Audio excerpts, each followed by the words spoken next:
Holy crap, do I love Simona. This is one of the coolest characters and absolutely unique in such a fun way. Hi, everybody. Welcome back with the Plat. Purplatypus is the name. We are going to be talking about Simona today. I just kind of went over her kit to get an idea of what she does before I decide if I'm going to pull her or not. And my goodness, I am actually in love. I am a little hesitant in a couple ways about her actual damage output, but that's not. Well, let's just get into it, okay? So what is she? She is literally the Ice Priests. She is the Silver Ice Priest, both of them combined and improved. That's like literally what she does. She has everything from both of them. And as if to insult PayPal Ice Priest, as if to just kick him in the nuts, she has 271 speed. You know, let's take a look at PayPal Ice Priest, all right? PayPal Ice Priest has 270 speed. She literally has one more speed than that character, which is just funny. She is literally grown-up version of them. So what is her, what is she based around? So her trait is going to be, she gets some bonus attack and defense. Let's look at her level 5 trait. It's a little more complicated, but it's basically the same thing. She gets attack and defense 15%, which is both attack and physical, both magical and physical attack and defense.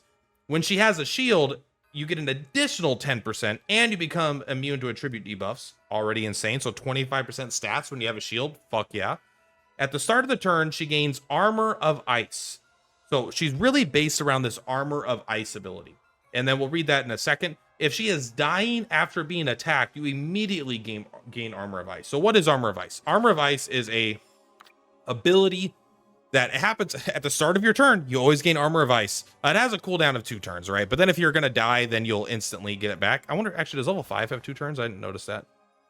No, it gets rid of the cooldown. Look at that, actually. So at level 3, you always get Armor of Ice every single turn. So level 3 is 3 stars is going to be big. But basically, you gain a physical shield equal to 60% of the caster's magic attack.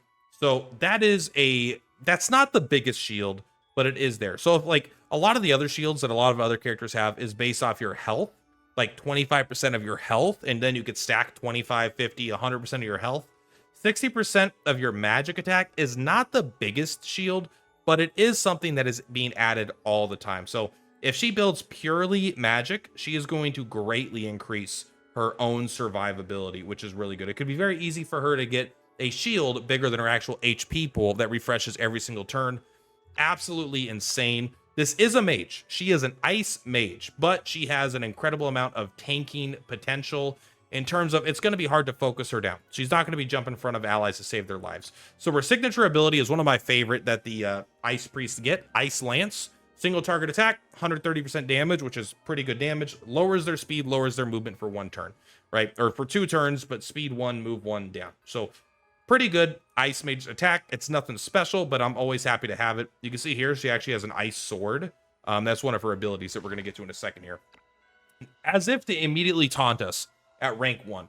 She gets both Ice Cone, maybe the best, one of the best abilities on both the Ice Mages, and she gets Icy Blast, which is the only other character that I know that has it is currently the PayPal Ice Priest. This is an AoE, 75% damage, does speed down, move down for 2 turns, and knocks 3 targets back 2 tiles. Or, you know, the first enemy in each of these rows gets knocked back 2 tiles. One of the best abilities in Tower. Also, just pretty darn good damage. Also, it has debuffs, and it hits 3 enemies for okay damage, knocks them back, slows them down. I love this ability. Is it better than Ice Cone? It's debatable. Ice Cone does a little bit more damage and can disrupt them, but doesn't directly debuff them. It just puts ice down on the stage. This doesn't put ice down on the stage, but it debuffs the enemies specifically. So both of these abilities they are not damage abilities necessarily. They could do damage, but that's not their main job, but they have been proven time and time again to be fantastic. When we come up to rank 3, it's another one that I won't be able to decide. I literally will have to use Castilla on every one of these characters' abilities and then not use half the abilities. Ice Made Armor. Simona selects a target direction and all allies within a 3x4 area in that direction, so this big box here, and all allies to the 3 tiles to the left and right of her. So I think she's this red square. So all tiles to the left and right by 3. So it doesn't actually show that here, but it's going to look kind of like a big sword, I think. Right? These tiles, and then 1, 2, 3 tiles to the left and right also are all going to get Armor of Ice, which is her passive. 60% of their, I think it gives it based off their stat, not off her stat. So if you're on a magic team, it's going to do more. And gives them regeneration 1, which is not a greatest regeneration, 10%, but combined, that is pretty insane. And if you already have Armor of Ice, you get get 1 energy back. So this only costs 1 energy to give probably your entire team 60% magic attack of a shield. Immunity to frosty tiles. I didn't even mention that. This is one of the biggest aspects of this whole thing. It's not just the 60%. I'm sorry, I should have read this whole ability. Immunity to frosty tiles is so good. When frosty tiles aren't affecting you, but they are affecting the enemy, suddenly you get so much mobility over your enemy, and mobility is king in so many of these style of games, because it's like, if you can get up and attack people and they can't get up to attack you, so you always get the alpha damage. When they're injured or dying, they deal less damage, so you don't need as big of a stat advantage. You can actually, if you're even, you're going to be ahead because alpha striking is so strong. And if you actually get hit by a melee attack, you inflict move down on the attacker. That's not nothing. It's not huge, but it is kind of nice as well. So huge amount of shield for everybody. Everyone gets immune to frosty tiles on your team, and they get regeneration. I fucking love this ability. But Ice Assault. This ability is so good. It's an instant, which is already huge. It only costs 1. You select 1 tile within a crossed shape range around her, and then you charge to a location, attacking all enemies along the line. You deal ice damage equal to 100% of your physical shield value. Then you gain Warrior Frost for 2 turns. So Warrior Frost, you reduces damage taken by 30% and increases the distance the character can move by 1 tile when on frosty tiles. So now, instead of not being affected by frosty tiles, you actually move farther on frosty tiles than you do normally. So that just, again, more mobility while also fucking up the enemy's mobility. 100% of the physical shield value. This would be maybe the most broken ability in the game, damage-wise, on someone like Knighted Guard, or even like PayPal Guard, probably. On her, I don't think it's going to be super broken because she doesn't have a way to give shield based on her stats, or based on her HP. It's all going to be based on her magic attack, so it can get good, but I do think it is going to not be as high as it sounds. But like, let's say you get fucking you get Knighted Guard, and you stack them HP, and so he has like 6,000 HP. How much does she have right here? She has 1,700. Maybe you could literally get one of them up to like 4,000 HP. You can get him a full 100% physical shield equal to his HP really early, and then he's suddenly hitting for 4,000 or something. That's broken. On her, it doesn't seem it's going to be as broken, although I think it is going to be strong. It is going to be interesting if you use like a tarot card. Do I have any on this account? Like there's one that's like, at the start of the fight, gain physical shield equal to 25% of your physical attack plus your magic attack. This is probably going to be what you're going to want if you're going this ability, right? And you're going to want to just increase your magic attack and physical attack, mostly magical, but physical is still going to give you a bunch of shield. So you're actually getting 25% of this plus 25% of this added to a shield. Suddenly, that's going to make this ability be one of the strongest attacking abilities in the game. Now, if this means somehow that it deals the damage equal to the enemy's physical shield, I just can't imagine that being the case. That would be bad because it would do no damage nearly all the time, right? On a 4-turn cooldown, I don't feel like just getting Warrior of Frost is strong enough. So that's why I'm thinking it's based on our physical shield, especially because she has a Armor of Ice whole gimmick. So I'm going to get, honestly, Ice Made Armor is probably one of the best support abilities for survivability, but I think I am going to get Ice Assault, and I'm going to try to go all in on this attack because it sounds so fun. Not to mention, she's the fastest character in the game. She gets to just pop off right away, bro. And she gets to slow everyone down, get all their movement away, and increase her own movement when she's on these tiles, and just have be tanky. Holy shit, she's like an ideal, fun character. Man, every character design has been so fucking good so far. This is only rank 3. We still have 4 more ranks to go, all right?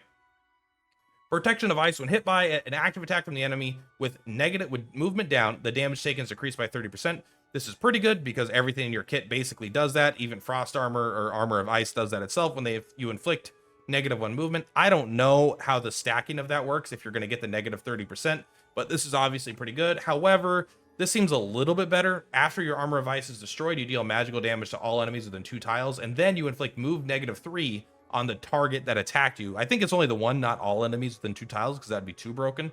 But basically, this is going to blow up, and then they are going to get instantly stopped. And then we get the rank 7. The battle flag of the Union is actually not going to be crazy good. This is a little generic for her, I think. I don't know if anyone else has this for the Union. It's possible. I mean, it's good. You could probably pick it up if no one else has it. But also, then you get the flash freezing. This is the ultimate ability on the Dark Light Ice Priest. Single target, 80% damage, movement down 3. But if they already have movement down, which your kit is full of ways to do this, then you additionally, you inflict Frozen for 2 turns. Frozen is insane. Debuff control bound, cannot take any action or be passed through, and gains immunity to all physical damage, but not magical damage. All right. The effect is disabled upon taking fire AoE damage. So it sounds like you could do single target fire damage as well, and it won't even break it. I haven't really tested Frozen enough because it's not super prevalent in the current version of the game. It exists, but again, it's kind of like hard to get off consistently.